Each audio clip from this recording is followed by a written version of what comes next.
సందర్భంగా తాను చేసిన సంబరాలపై వస్తున్న విమర్శలను పాకిస్తాన్ బ్యాట్స్మన్ సాహిబ్జాదా ఫరాన్ తేలిగ్గా కొట్టిపారేశాడు. ఎవరు ఏమనుకున్నా, దానిని ఎలా తీసుకున్నా తనకు ఎలాంటి పట్టింపు లేదని సోమవారం మీడియా సమావేశంలో స్పష్టం చేశాడు. ఆ సమయంలో అలా చేయాలనిపించి చేశానని, దాని గురించి పెద్దగా ఆలోచించనని తెలిపాడు.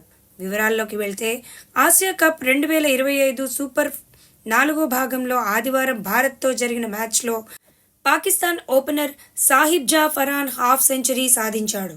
ఈ క్రమంలో 45 బంతుల్లో 58 పరుగులు చేసి శివం దూబే బౌలింగ్లో అవుట్ అయ్యాడు.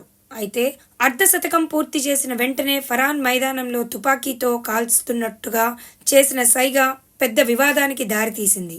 క్రీడాస్ఫూర్తికి విరుద్ధంగా ఉన్న ఈ సంబరాలపై క్రీడాభిమానులు సోషల్ మీడియాలో తీవ్ర విమర్శలు గుప్పించారు.